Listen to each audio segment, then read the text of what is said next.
Bonjour Alexandre Adler. Bonjour. Ravi de vous retrouver pour ce 11e numéro de Mondovision, l'émission géopolitique de Radio J. Au sommaire cette semaine, le deal du siècle évidemment. Donald Trump réussira-t-il là où tous ses prédécesseurs ont échoué? On reviendra également, Alexandre, sur la libération de Nahama Issasrar jeudi soir. Deux événements qui, nous en reparleront, étaient deux réussites diplomatiques pour Benjamin Netanyahou. Mais partons d'abord, Alexandre Adler, aux États-Unis et à Washington précisément. Mardi soir, le monde entier avait les yeux rivés sur la Maison-Blanche où Donald Trump présentait son deal du siècle. Alexandre, est-ce le plan de paix le plus favorable aux intérêts israéliens jamais présenté par un président américain? D'une certaine manière, oui, parce que évidemment, il y avait des inconvénients diplomatiques graves pour les États-Unis à reconnaître que effectivement, il n'y aura jamais véritablement d'État palestinien, alors que la politique américaine, comme la politique française, est de laisser ses chances à un deuxième État palestinien à côté d'Israël. J'expliquerai pourquoi aujourd'hui, en fait, tout le monde a compris qu'il n'y aura pas un deuxième État palestinien. Il y aura un État palestinien, mais pas à côté d'Israël, mais dans Israël, d'une certaine manière. Mais cela, c'est une mutation tellement énorme et qui ne concerne pas que les États-Unis qu'il est encore difficile de la formuler. Et d'une certaine manière, le côté desperado et le côté finalement homme d'affaires de Trump fait qu'il a compris que dans cette situation actuelle, si vraiment il est l'homme de cet accord, il ne pourra pas d'ailleurs le superviser jusqu'au bout à mon avis, eh bien il sera réélu, ou du moins ses chances de réélection existent. Et ce qu'il a plaidé devant son gendre, là ce ne sont pas des informations confidentielles, mais surtout sa fille Ivanka, qui a la plus grande influence sur lui, c'est qu'en effet, il est d'accord avec leur plan qui consiste à lui permettre de retrouver son entreprise désendettée et capable d'avoir un second retour. Après tout, c'est d'abord un chef d'entreprise, il est d'abord intéressé par l'avenir de l'entreprise Trump, de sa famille, c'est d'ailleurs tout à fait honorable. Secondairement, par un second mandat, après tout, il a été président des États-Unis, et s'il peut s'en aller dans la dignité, ce qui est à peu près garanti aussi, c'est pas si mal. Mais bien entendu, il va quand même tenter sa chance. Donc sa chance de réélection serait évidemment évidente si il avait un succès extraordinaire. Mais alors, c'est exactement ce que pensait Nixon, je vous ferai le remarquer, s'agissant de la réconciliation avec la Chine. Et il l'a obtenu grâce à Henry Kissinger, qui est le véritable génie de cette affaire. Il est allé à Pékin et il a reconnu Mao Tse-tung. Il a eu des grands entretiens avec Mao Tse-tung. Les Chinois ont fait tout ce qu'il fallait pour essayer de le booster, mais ça ne suffisait pas.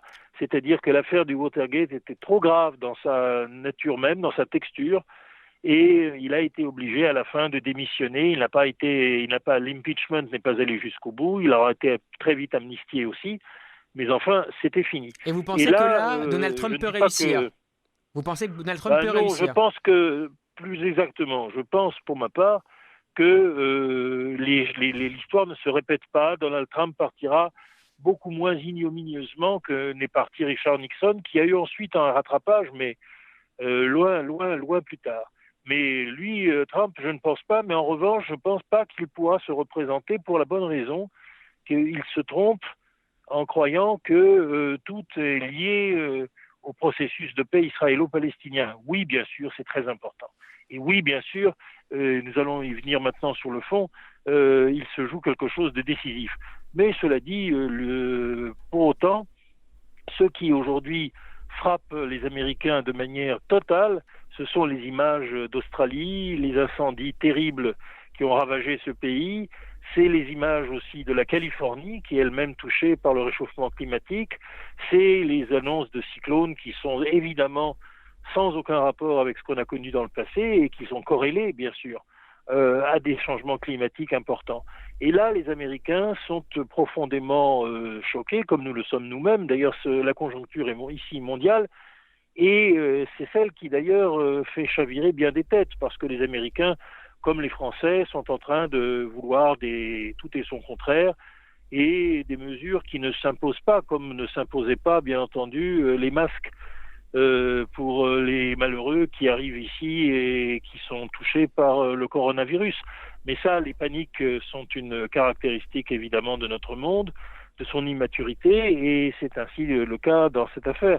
Donc, bien entendu, aujourd'hui, on jugera Trump sur les positions abruptes qu'il n'a cessé de développer, pour des raisons d'ailleurs patronales, de gros sous, contre tous les avertissements qui lui étaient faits sur l'importance du changement climatique et donc des mutations écologiques que l'Amérique doit également mettre en œuvre. Alexandre, Et cela ne sera pas pardonné. Alexandre, est-ce que cet engagement de Donald Trump aux côtés d'Israël et de Benjamin Netanyahou peut l'aider à rallier sa base évangélique lors de la présidentielle et en vue de la présidentielle de novembre prochain aux États-Unis ? C'est le raisonnement. Mais je vous ferai remarquer que cette base évangélique, d'abord, est déjà ralliée depuis longtemps, et que ce n'est pas en rajoutant plusieurs louches, même celle-là, que les électeurs évangéliques changeront. Et là, je voudrais faire remarquer aussi que la base évangélique n'est pas aussi d'un bloc qu'elle l'a été. Elle l'a été, c'est incontestable. Mais aujourd'hui, comme les évangéliques ne cessent de gagner, notamment sur les anciens protestants normaux, je dirais, bien, nous avons aujourd'hui un vote évangélique qui est plus complexe. Nous avons des évangéliques qui auraient presque une sensibilité, sinon de gauche, antiraciste. Il y a beaucoup d'évangéliques qui sont des Mexicains, donc des Américains d'origine amérindienne, et beaucoup de Noirs aussi. Et ceux-là, ils n'aiment pas Trump pour d'autres raisons. C'est qu'ils pensent qu'il a taquiné la fibre du racisme ou du rejet. Bien entendu, le rejet qui est opéré sur les Mexicains migrants qui n'ont qu'une envie aujourd'hui, c'est de rejoindre les États-Unis, ça ne fait pas bon effet pour cet électorat-là. Donc l'électorat évangélique, ne serait-ce que celui-là, mais il y en a d'autres aussi, c'est un électorat de plus en plus complexe, de même que le credo évangélique est devenu plus complexe, et à mesure qu'il réunissait des gens qui sont tous différents les uns des autres, mais qui se retrouvent dans une même foi. Alexandre, les Palestiniens ont manifesté leur opposition totale à l'offre de Donald Trump. L'administration républicaine les appelle néanmoins, à travers notamment Mike Pompeo, à saisir la main tendue et à engager des négociations directes avec les Israéliens. Est-ce que ce plan peut se concrétiser si les Palestiniens continuent à bouder le texte ? Oui, bien sûr, parce que d'abord, les Palestiniens, on ne leur demande pas leur avis, et on sait qu'il est contraint.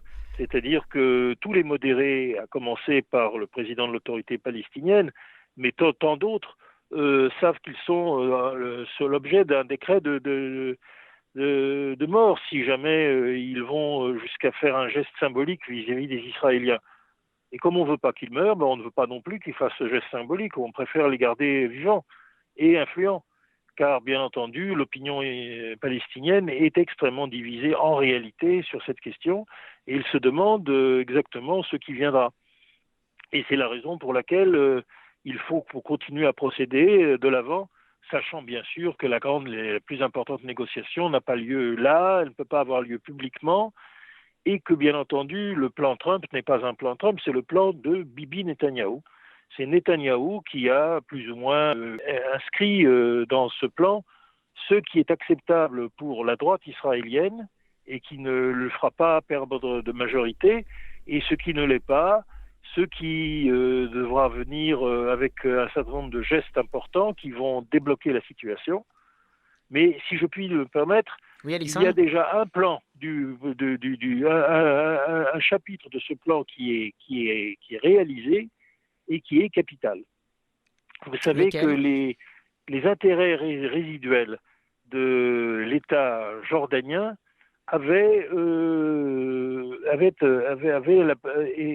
étaient nécessaires pour un certain nombre de mesures, même des mesures de droit civil, comme par exemple la mutation des biens immobiliers à Jaffa. Je ne parle pas de Jérusalem, je parle du quartier de Jaffa, où il y a encore des biens qui sont possédés par des citoyens palestiniens ou jordaniens et qui devaient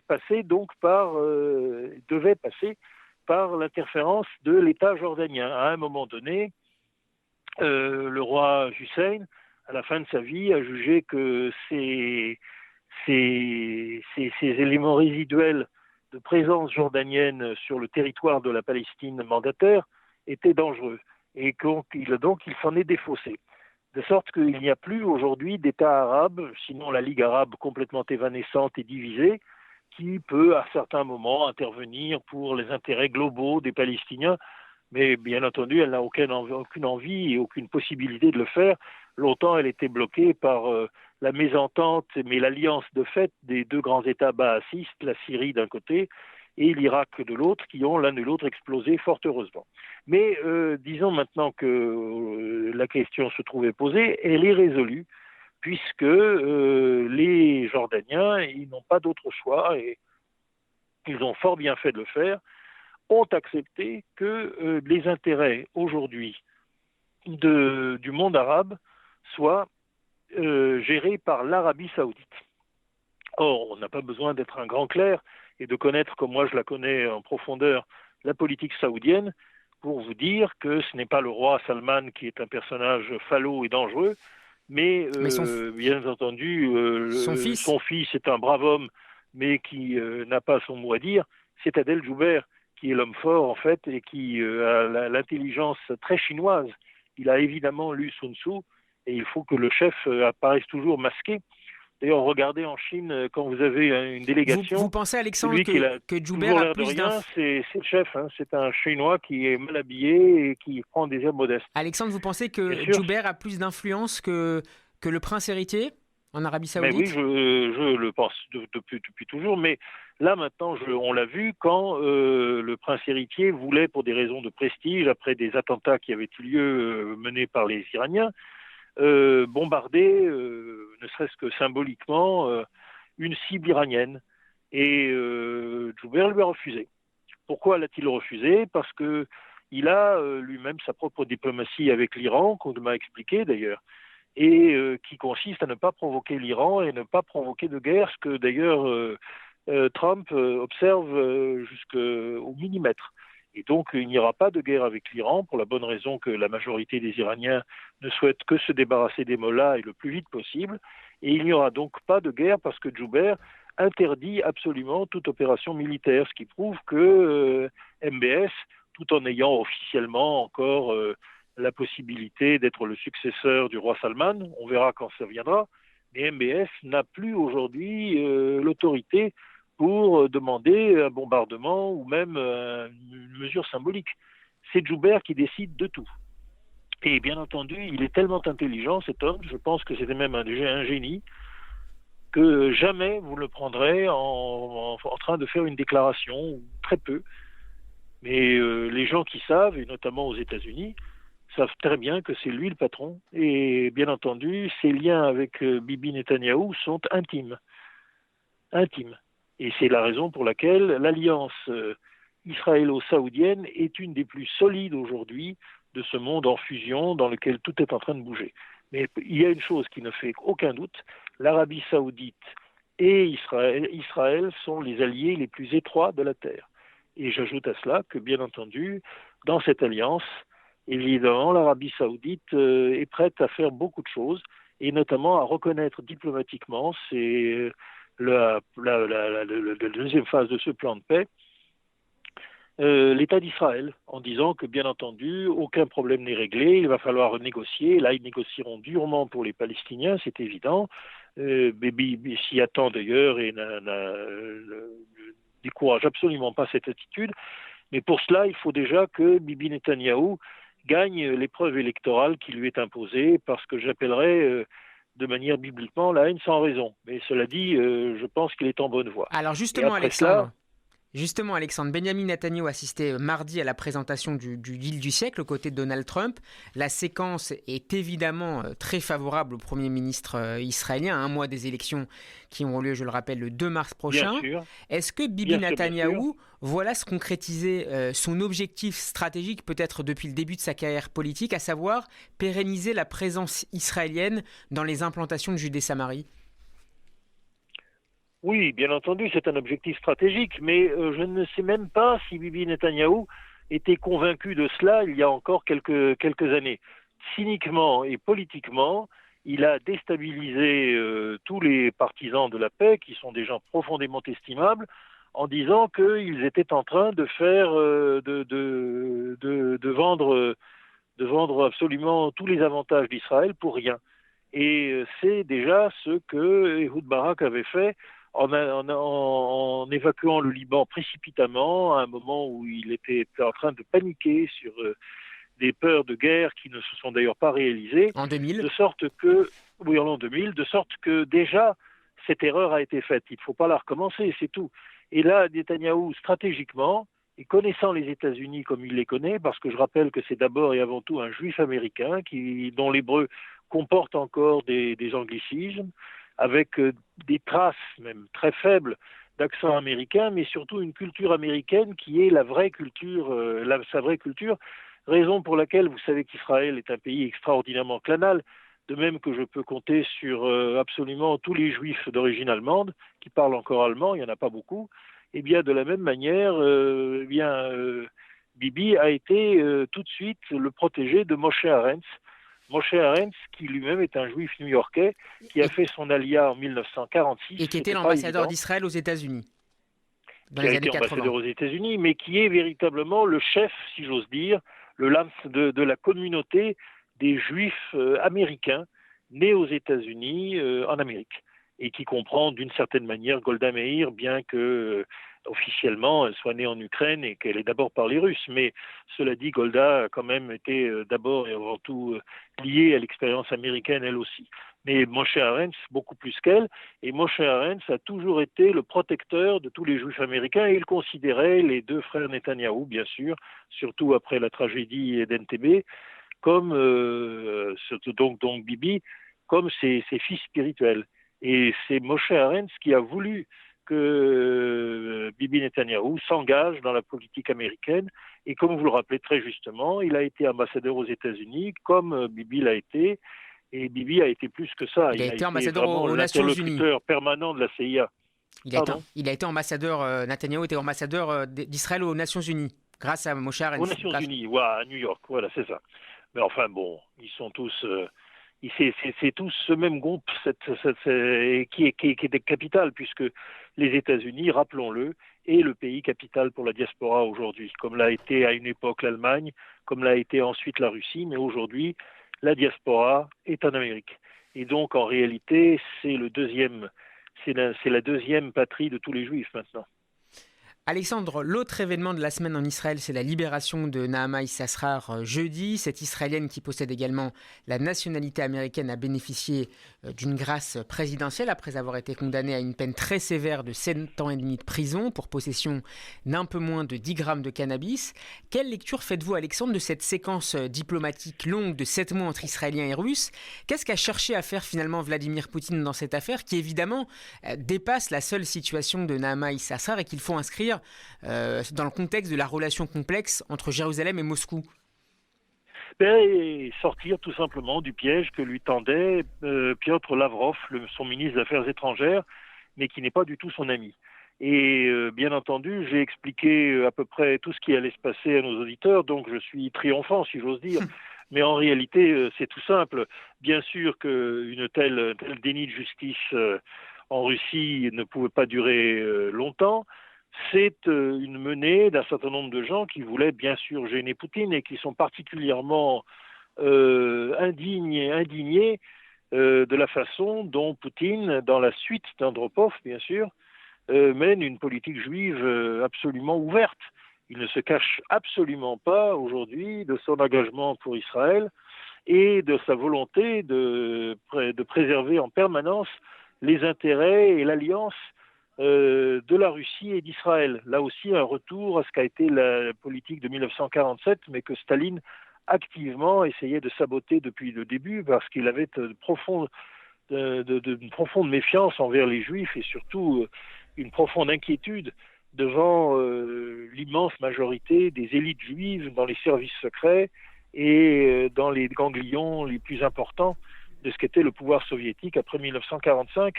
D'autant plus que la guerre avait permis aussi de dégager un certain nombre de héros juifs, héros de l'Union soviétique, mais de héros tout court, qui ne se laissaient pas compter. Et donc, cette situation a déclenché le grand antisémitisme soviétique de 1947-48. Mais finissons par la fin.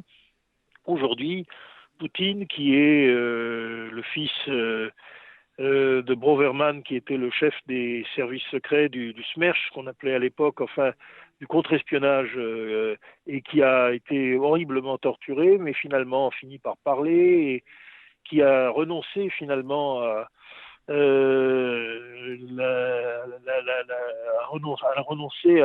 s'occuper de la vie du jeune Poutine, qui était dans un orphelinat, que Andropov a sorti à cette occasion, et qui ensuite est devenu le fils adoptif de Yuri Andropov, lequel était un juif profond et fier de l'être, et qui, bien entendu, a insufflé à sa manière, un peu gêné à l'époque, tous ses sentiments à Vladimir Poutine, lequel aujourd'hui, et depuis toujours, il l'a fait dans une déclaration à Dresde lorsqu'il venait d'être nommé en Allemagne de l'Est, des déclarations de sympathie au peuple juif qui étaient absolument insupportables pour un certain nombre de ses collègues du KGB. Mais il l'a fait, et en disant que c'était ma nationalité préférée, etc.